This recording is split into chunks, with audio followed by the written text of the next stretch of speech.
Welcome back to Robservation land, boys and girls.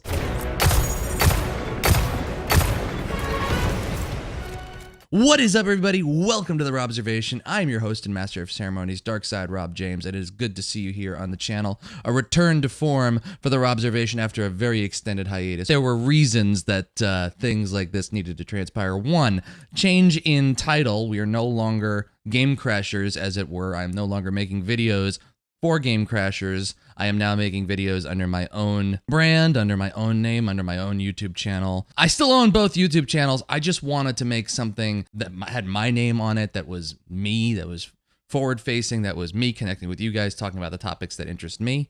And on that point, I wanted to broaden the scope of the show a little bit. Game Crashers forced me into a place where I really could only talk about video games because it was a video game channel. This allows me to talk more about music technology, audio and video gear, streaming setups, PCs. And additionally, it allows me to bring up, other stuff that just is kind of fun, like what's happening in New York City, in my hometown, what's happening in, the food scene in New York, what's going on with, trying to just, live life in the big, crazy, wild city, do more vlog kind of material, and do things that are outside the mold that Game Crashers would have set up, where it's literally just about video game content. I'm a very complex individual. I like to talk about a wide range of topics, and I just want to be able to do stuff that allows me to do all the different types of content that I want to create and talk about all the different things that interest me, and hopefully, inform you guys of stuff that you may not have been aware of, and, share stuff with you that I think is cool and that you should know about. With that in mind, my first topic is very much about video games, and it has to do with a big beta that was going on this past weekend, the Destiny 2 beta. Now, I have played some of it. I did not go all in and play all the classes and all the strikes and do all the multiplayer. Quite frankly, I am not a huge Destiny player. I enjoy the game for what it is, and I have some big gripes with the first game. Now, in addition to playing it, I also went on the internet. I scoured the internet. I scoured YouTube for videos, both pro and con, on what people played on it, just because I wanted to get a sense of what other people were saying about the game. I'll link both a pro and a con video in the description below. The con video is pretty brutal, I will say that much. It actually made me laugh out loud in a couple of instances, but for people who are really big fans of Destiny 2, you might want to have a tissue nearby when you watch that video. Here's my take on it. If you love Destiny, if you are really into that game, if you're really into what Bungie was selling with the first one, you're really going to be happy with what they did in this one, because they didn't change all that much. First of all, there really wasn't all that much to play. This really is like a first step beta. I expect that the Bungie team will release a second beta down the road before the game is released that will have a little bit more content in it. What I've been hearing from people is that there's a theory out there that Bungie released too much, showed too much of their hand when they released the first beta, and this beta is just basically to show people what they're trying to do that's new. And I totally get that, because the first beta for the first Destiny game was basically like a whole planet. And then they basically shot the moon on that and had nothing to show when the game actually came out. So I can understand them wanting to be, keep things very close to the vest on this one. But at the same time, it didn't really feel all that new to me. I mean, the first opening mission is beautiful. There's some great stuff that happens. It's emotional. There's some crazy events that go down. And in fact, some that people have gone out and questioned, how could this have possibly, was nobody paying attention at the console? What do you mean all the fucking satellites are gone? The suspension of disbelief is a little extreme on that, but at the same time, they wanted to do a reset. Now, have they actually done a reset and a reboot of Destiny as we all know it? I would say not so much. And in fact, I would say it still feels like a console game stuck in the last generation of consoles vis-a-vis Bungie's history and lexicon of video games, including the Halo franchise. In fact, I made a comparison that the strike mission that's in the beta feels very reminiscent of moments in Halo 1 in the library, where it's literally throw a shit ton of enemies at you until you either die or bang your head against it so many times that you win, and you don't really feel great about it at the end. There's a lot of unanswered questions with regards to, what does this all mean? What are the missions before the strike's going to be like? Is teaming up with anybody in the game going to be any easier or any more fun to do? Or are you just going to have to know people who play the game to roll in strikes? Is teaming up with randos going to still suck? Because honestly, from my experience, it still sucks. It's not fun teaming up with randos, especially when you don't know what other people are doing and everybody just looks at you like, why the fuck don't you know haven't you run this thing before? It's a beta. It's been out for 3 minutes. I don't care. I've already run it 40 times today. It's really frustrating, and it's basically par for the course for Destiny, at least from my experience. As far as the multiplayer is concerned, I really couldn't give a hoot. I didn't want to go into it. I didn't really care to try it out. There are some changes with the classes, but also I didn't really go into it because I feel like they're not really giving us much to go on with regards to class changes, except for minor tweaks and procedural things that people who have played a lot of Destiny will notice, but the rest of us kind of go, it's still Hunter, Warlock, and Titan. I mean, these are the same classes you had from the first game. You're not giving us any new classes, and almost everything about this, except aside from a couple of menu and costume changes, oh, and you decided to blow up the main social hub, like, it's still Destiny. If you loved Destiny, you're gonna love Destiny 2. If you didn't love Destiny, you're probably not gonna be hot on Destiny 2. If these things sound familiar to you, it's because Bungie didn't really rock the boat. If you're there talking about rocking the boat, it's for the people who know the original Destiny inside and out. For the rest of us, it's just like new paint on an old car. And that's just my opinion. I'd love to know what you guys think about it, but honestly, it's a little disappointing. So let me know what you guys think about the Destiny 2 beta. If you played it, if you didn't play it, if you don't care about it, if first-person shooters don't really matter to you anymore, if it's a disappointment, or everything you ever wanted from Bungie with regards to the Destiny franchise. And the second piece of news, one that's really hard to get into, because there's a lot of misinformation surrounding it about what it is and what it isn't. Twitch recently instituted a policy with regards to their iPhone and Android app where if you sign up, it auto-follows you to suggested channels that you would like based on your viewing habits. Now, a lot of people have been complaining back and forth about whether it's really an auto-follow or if people are really following or if anybody's really watching the channel at all and how this mixes with numbers and goals and affiliates and partnerships and should anybody be paying attention to follows anymore till Twitch fixes it. Now, my personal take on this is that in the last couple of casts that I've done, I've gotten between 250 and 300 new followers, basically, in the period of, 4 to 6 hour casts.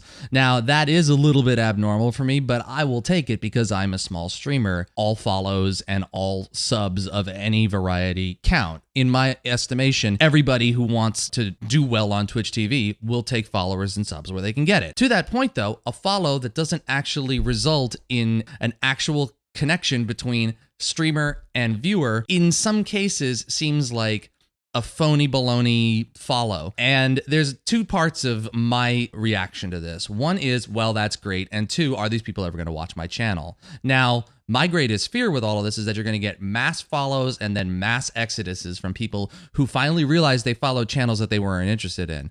And my real big takeaway from all of this is that it's not a problem of, Twitch trying to get people to branch out and see new channels. It's that the way they're doing it is sort of an exercise in false social connection on Twitch TV. This phony integration of viewer and streamer is something that I feel like Twitch has been getting wrong for years. Now, the truth about Twitch TV is that they make the majority of their money off of the top, 5% of streamers out there. But in my rough estimation, I would say that the majority of streamers out there are affiliates to low follow count partners, somewhere in the vicinity of, 2,000 to, let's say, 15,000 followers. Now, if that makes up the middle section of your website, the problem is, how do you get everybody to see so many people all at once? It's like a gigantic mass, and there's no way to shine a light on this stream or that stream or the other stream to make the ones that are working and busting their asses the hardest rise to the top and the other ones fall away. It starts to become a game of favorites. Now, this way, Twitch, I think, seemed to solve two problems. One, how do we get new streamers a chance to get their channel out there for people to see? One. And two, how do we solve the problem of getting new viewers and people who've been using the site for a while to get out and see channels that they wouldn't see normally? This way of doing it, of opting people into streams they didn't sign up for, I think is going to lead to a situation where people look at their follower lists, go, when did I follow this? And without even watching a channel, will unfollow, simply because they didn't make the choice in the first place. Now, how does Twitch resolve this problem? Well, I think one of the main problems with Twitch, which has always been one of the problems with Twitch, is that they really don't do a good job of actually bringing that mid-tier streamer out from beyond the pack. So if we assume that, there's, some crazy number of Twitch streamers live at any given moment, and about 5% of that number is like the top tier of Twitch streamers, let's say, 50,000 followers or higher. Those are really the cornerstone of the Twitch broadcasting monolith. Those streamers are the ones that Twitch cares about the most. Those are the ones that are making them the most money. I don't fault Twitch for focusing on those streams and putting those at the front page in the 5, and I do mean to emphasize 5 slots that they have on the front page. My concern is that the real estate on the front page of Twitch and the way they have integrated all the streams into the site really only focuses on those 5 and not the other 500,000, 1 million, 2 million streams that are going on, and specifically not the ones that are the up-and-comers, the ones that are in, let's say, the 2,000 follower to 15,000 follower range.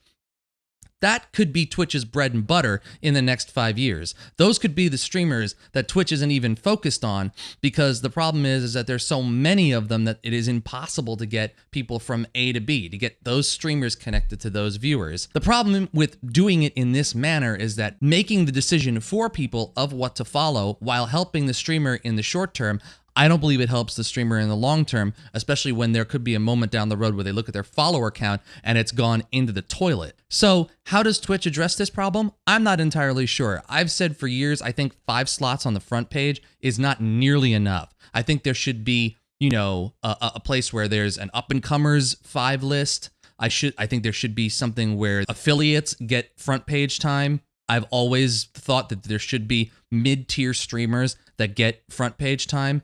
There's no reason not to try to push the streamers that are really putting in the work and trying to make something happen on Twitch TV. People are going to retire. People are going to stop streaming. Eventually, the people who are at the top of the list are going to move aside, and somebody's going to have to step in to replace them. And the only way to do that is to actually cultivate real integration between streamers and viewers, not fabricated connections by automatically clicking a follow button that the viewer never opted into. The only positive spin that I will add to this is that there is a slight chance with this feature that somebody does end up in a channel and possibly subscribes, or at the very least just spends time and chats or even lurks. But I think the thing that will really fix this in the long term is if Twitch takes a look at the broad space of what's available on the platform and goes out there and really looks for streamers and casters and content creators who are really, really working as hard as they can to make something of quality. That's what I've always gravitated towards on this platform and others. If you can get people to forget about their daily nonsense for a little bit of time and focus in on something fun and distracting and enjoyable, and even get people fired up about a conversation, about anything, about everything, about video games, about music, about technology, about pop culture, about movies, about food, about something absolutely inane and ridiculous, that's a real connection. And those follows mean more than a shadow follow from an automated algorithm on an app where somebody may or may not have wanted to follow in the first place. That's really my opinion about it. I would love to hear what you guys think about the Twitch issue. Does it bother you? Does it make you nuts? Do you enjoy it? Do you think that this is actually real good viewer and streamer integration, that this is a real way to connect with people? Or do you find that the best way to connect with a streamer is through interacting with that streamer, when that streamer is one-on-one with people and, there's an actual earned follow going on there? Do you think this will, help or hurt people's numbers, people's goals, people's attempt to, get to affiliate, to partner and beyond? I'd love to know what you guys think about it. Be sure to leave a comment in the comment section down below. And that's going to do it for me. Thank you guys for coming back in and watching the Robservation. I'm sorry it took so long to put up a new episode. There've been a lot of changes going on over at Casa del DarkSideRob. I got a lot of music, a lot of work, a lot of videos, and a lot of new content for the stream coming up. So if you want to check that stuff out, be sure to follow me on this here channel on YouTube. This is the new channel here. There will be a permanent link for it soon. I will let you guys know what that is. If you want to know what I'm doing in the streaming world, you should definitely go over to twitch.tv/GCDarksideRob is the new channel where I'll be streaming over there. And be sure to Follow me on all the social media links down in the description below, and check out all the links that are associated with this here video. And if you like it, please hit that like button. If you subscribe, please hit the subscribe button somewhere on the video around here, and be sure to ring the bell so that you get notifications when new content is out on this channel. And that's going to do it for me. I'm your host and master of ceremonies, DarkSideRob James, saying keep playing those video games, stay safe, everybody be good to each other now more than ever, and until next time, peace out.